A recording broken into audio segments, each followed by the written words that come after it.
आज हम लोग परिमेय संख्या के बारे में अध्ययन करेंगे। तो सबसे पहले हम लोग परिमेय संख्या की परिभाषा देखते हैं।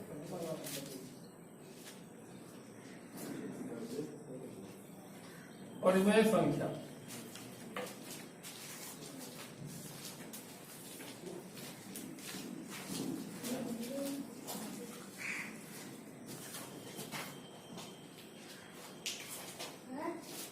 ऐसी संख्या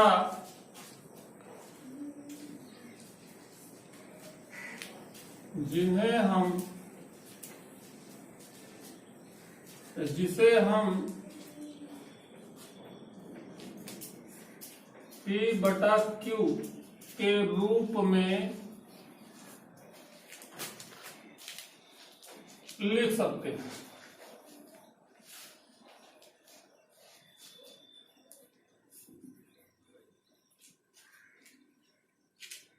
तथा Q does not equal to 0 P/Q के रूप में लिख सके और Q का मान 0 न हो और P तथा Q का कोई उभयनिष्ठ भाजक न हो। उभयनिष्ठ भाजक न हो अर्थात कोई ऐसी संख्या नहीं होनी चाहिए जो दोनों को पूर्णतः विभाजित कर सके। हम इसकी परिभाषा को ऐसे भी कर सकते हैं कि ऐसी संख्या जिसे हम अंश बटा हर के रूप में लिख सकते हैं उसका हर शून्य ना हो और ऐसी कोई संख्या ना हो जो अंश हर दोनों को पूर्णतः विभाजित करे। कुछ परिमेय संख्याओं के हम उदाहरण लेते हैं।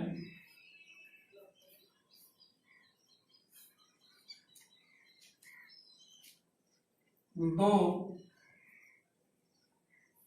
√4 2.345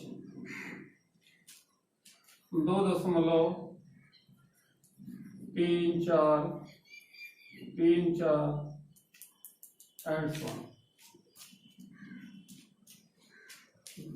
देखिए हम इस संख्या 2 को 2/1 के रूप में लिख सकते हैं। इसका वर्गमूल को भी हम भिन्न के रूप में लिख सकते हैं, अंश बड़ा के रूप में लिख सकते हैं। इसको हम भिन्न के रूप में लिख सकते हैं और इसे भी हम लोग भिन्न के रूप में लिख सकते हैं। तो ये हमारी परिमेय संख्या है। पहचान के लिए हम तुलनात्मक देख लें तो इसी के साथ अपरिमेय संख्या को देख लें तो तुलना से हमको ये पता हो जाएगा परिमेय अपरिमेय का अंतर। जैसे कड़ी के अंदर ऐसी संख्या लिखी हुई है जो पूर्ण वर्ग नहीं है, ये अपरिमेय है। ऐसी संख्या जो दशमलव के बाद कोई पुनरावृत्ति नहीं हो रही है और न ही उसका अंत हो रहा है। जैसे देखें यहां 2.345 यहां इसका अंत हो गया, पुनरावृत्ति आगे नहीं है। इसमें देखें 2.3434 है और यहाँ पुनरावृत्ति हो रही है। इसका मतलब है आगे भी 3-4 इसी क्रम में रहेगा। पुनरावृत्ति है, कुछ निश्चित संख्याओं की पुनरावृत्ति है। तो ये परिमेय है। या तो इसका अंत हो, अगर अंत नहीं हो रहा है तो पुनरावृत्ति हो तो परिमेय है। लेकिन अगर अंत भी नहीं हो रहा है, वर्गमूल भी नहीं निकल रहा है तो ऐसी संख्याएं क्या है? अपरिमेय संख्या है। मीन्स कड़ी के अंदर अगर पूर्णवर्ग संख्या है तो परिमेय है। दशमलव के रूप में संख्या है तो उसका अंत होना चाहिए, तब भी परिमेय है। दशमलव के रूप में है तो कुछ संख्याओं की अगर पुनरावृत्ति है कुछ निश्चित संख्याएं वही बार बार आ रही हो, अंत ना हो रहा हो, तब भी पुनरावृत्ति है, तो भी परिमेय संख्या है। परंतु अगर कड़ी के अंदर है, पूर्ववर्ग नहीं है, अर्थात उसका वर्गमूल हम नहीं प्राप्त कर पा रहे हैं, तो अपरिमेय है। दशमलव के रूप में है और कोई पुनरावृत्ति नहीं हो रही है, 3, 4, 5, 6, इसमें कोई पुनरावृत्ति नहीं हो रही है और अंत भी नहीं हो रहा है, तो ये अपरिमेय संख्या है। आगे हम लोग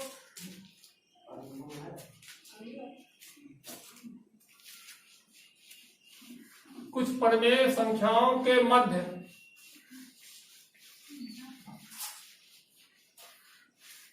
अपरिमेय संख्या को प्राप्त करेंगे।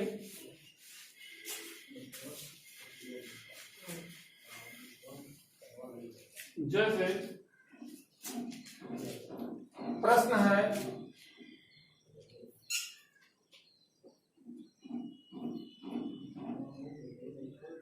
व्यापक रूप में हम देखते हैं ए तथा बी के मध्य n परिमेय संख्या ज्ञात करो।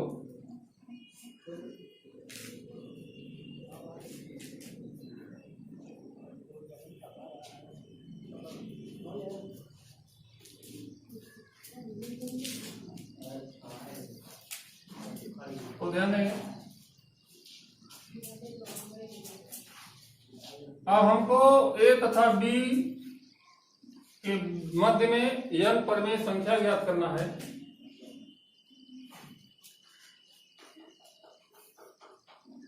तो हम पहले एक सर्वांतर प्राप्त करते हैं।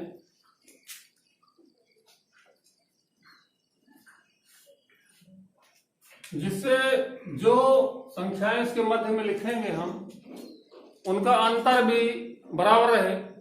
उससे क्या लाभ होगा कि अगली कक्षा में जब हम समांतर श्रेणी पढ़ेंगे या कहीं भी समांतर श्रेणी का प्रश्न आएगा तो वहां ये भी काम करेगा। तो सर्वांतर होता है b minus a upon n+1। यहां क्या है, बड़ी संख्या में से हम छोटी संख्या को घटा देंगे और जितनी परिमेय संख्याएं मध्य में ज्ञात करना है उसमें एक जोड़ देंगे, तो जो वैल्यू प्राप्त होगी वो d होगा। अब इसके मध्य में जो n परिमेय संख्याएं प्राप्त करना है उसे हम कैपिटल A1 से प्रदर्शित करते हैं। तो पहली परिमेय संख्या होगी हमारी A1 बराबर a प्लस d। जो d की वैल्यू प्राप्त रहेगी उसमें हम प्रथम पद या छोटी वाली संख्या में d को जोड़ देंगे। अब दूसरी प्राप्त करना है a प्लस 2d। जो सर्वांतर d प्राप्त हुआ है उसका दुगुना जोड़ देंगे। a प्लस 3d मीन्स जो a और b के मध्य में परिमेय संख्याएं हमको ज्ञात करना है वो a1, a2, a3 और 2 कुल n प्राप्त करना है। तो अंतिम वाला an होगा। तो इस तरह बीच वाले और प्राप्त होंगे और लास्ट वाला क्या होगा, an बराबर a प्लस n d। ये एकदम सरल तरीका होगा, इसको हल करने में आपको कोई प्रॉब्लम नहीं होगी। इस पर हम एक उदाहरण लेते हैं। एक उदाहरण के माध्यम से इस बात को हम क्लियर करते हैं।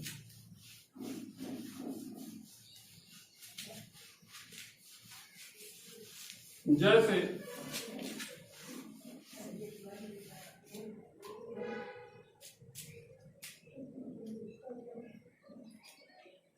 एक तथा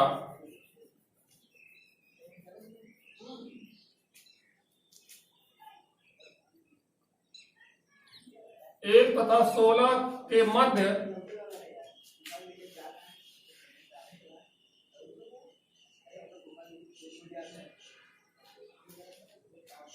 पांच परिमेय संख्याएं प्राप्त करना या 4 परिमेय संख्याएं प्राप्त करना है। ऐसा उदाहरण लेते हैं जिससे आपको सावधानी से आसानी से समझ में आ सके। तो 1 तथा 16 के मध्य में 4 परिमेय संख्याएं ज्ञात करो। तो हल देखें इसका। छोटी संख्या को a मान लिया 1 हो गया, बड़ी संख्या को b मान लिया 16 हो गया। जितनी मध्य में संख्याएं ज्ञात करना है वो n बराबर 4 होगी। अब हम सार्वंतर d प्राप्त कर लेते हैं। अभी आपको सूत्र बताया गया क्या, b माइनस ए, बड़ी वाली माइनस छोटी वाली बटा जितने मध्य पद ज्ञात करने हैं उसमें एक जोड़ करके भाग देंगे। तो क्या हो गया भाई, 16 माइनस 1 बटा 4 धन 1। तो d की वैल्यू क्या हो गई, 15 बटा 5। d बराबर भाग दीजिए 3 हो गया। अब क्या हो गया भाई, 1 और 16 के मध्य में आपको 4 परिमेय संख्याएं ज्ञात करना। परिमेय संख्या में ऐसी संख्या जिसे हम अंश बटा हर के रूप में लिख सकते हैं। किसी भी संख्या का हर हम 1 लिख सकते हैं। तो जैसे 4 है, इसको 4 बटा लिख सकते हैं, 10 है 10 बटा लिख सकते हैं। ऐसी संख्याओं को हम अंश बटा हर यानी p/q के रूप में लिख सकते हैं। यानी कि ये जो प्राप्त 1 है, 16 है, 5 है, ये सभी परिमेय संख्याएं ही होती हैं। अब पहली परिमेय संख्या को हम अगर a1 से लिखें तो a1 बराबर क्या होगा, अभी आपको सूत्र बताया कि प्रथम छोटी वाली संख्या में सर्वांतर d को जोड़ दीजिए, मीन्स 1 + 3 = 4। दूसरी वाली a2 बराबर, अगर यहाँ a2 लिखा है तो यहाँ +2d कर दीजिए, मीन्स 1 धन 2 गुणते 3, 1 धन 6 बराबर 7 हो गया। अब तीसरी हम प्राप्त करते हैं a3 बराबर, जो यह लिखा हुआ है वही d में गुणा कर लेंगे 3 से। 1 + 3 × 3, 1 + 9 = 10, a4 a + 4d, 1 + 4 × 3, a + 12 बराबर 30। तो आंसर में क्या प्राप्त हो गया, 4 परिमेय संख्याएं, 4 7 10 13, 4 7 10 13। ठीक है।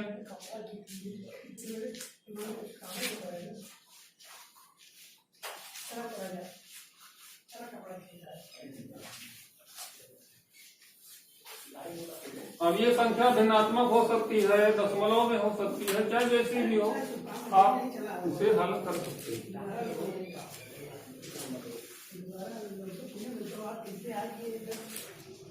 आगे एक प्रश्न है, इंपॉर्टेंट प्रश्न है।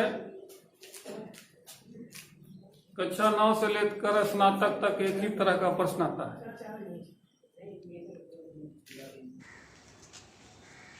एक इंपॉर्टेंट प्रश्न कि सिद्ध कीजिए √5 अपरिमेय संख्या है।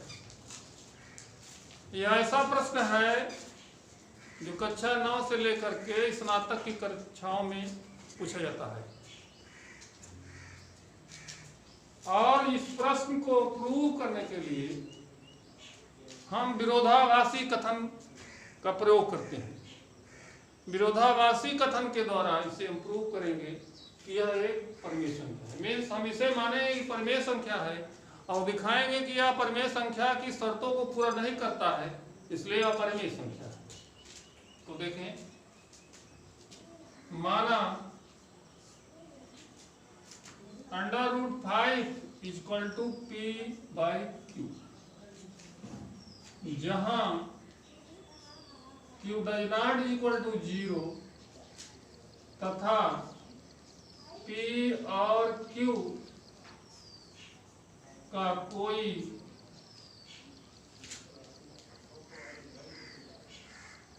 उभयनिष्ठ भाजक नहीं है।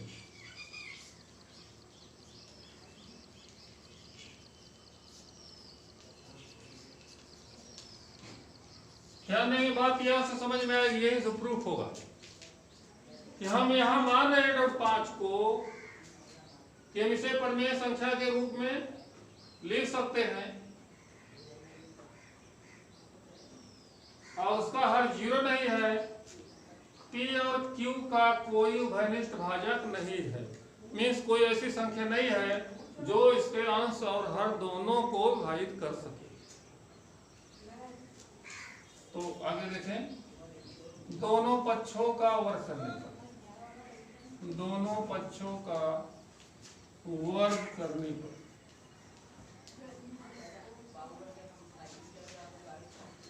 तो √5 का वर्ग 5 हो जाएगा और ये हो जाएगा पी स्क्वायर बटा क्यू स्क्वायर। 5 को हम लोग जानते हैं परिमेय संख्या है, बटा एक लिख सकते हैं, किसी भी संख्या का हम हर एक लिख सकते हैं। तो गुणा करेंगे हम लोग तो जाएगा पी स्क्वायर बराबर 5q स्क्वायर, समीकरण 1।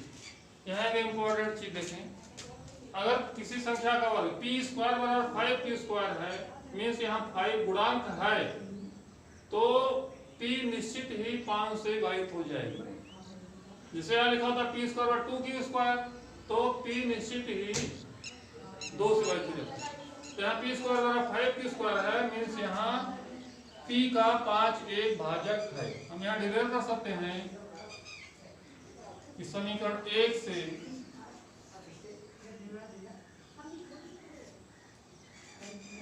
p का 5 एक भाजक है।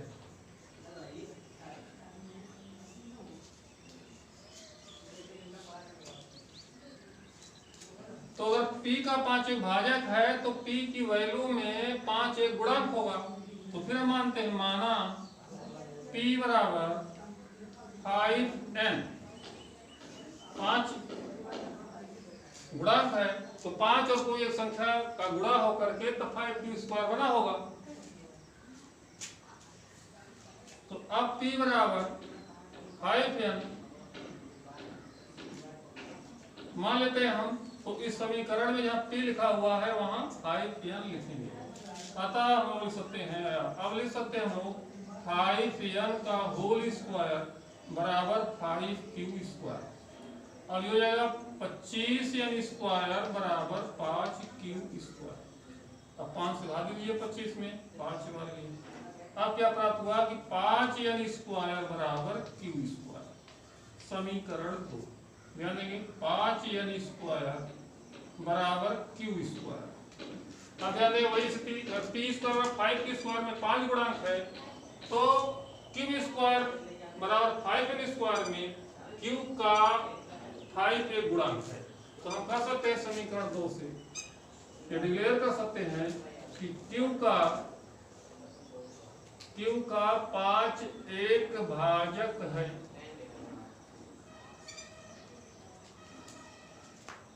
अब ध्यान दें, अब हम कह सकते हैं समीकरण 1 तथा समीकरण 2 से, समीकरण 1 तथा समीकरण 2 से।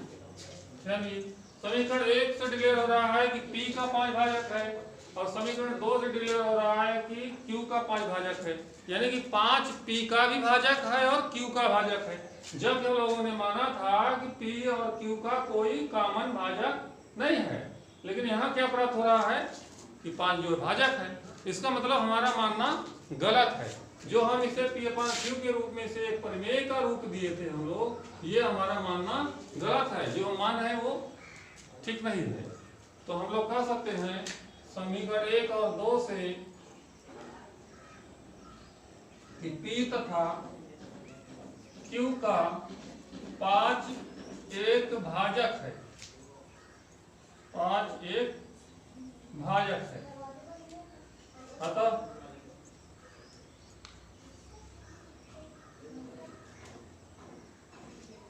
हमारी कल्पना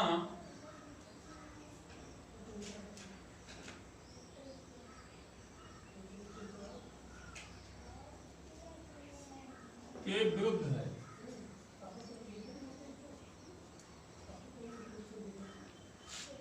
अर्थात √5 अपरिमेय संख्या है, या हम कह सकते हैं परिमेय संख्या नहीं है, अपरिमेय संख्या है। तो इस तरह के प्रश्नों को जो हम प्रूफ करते हैं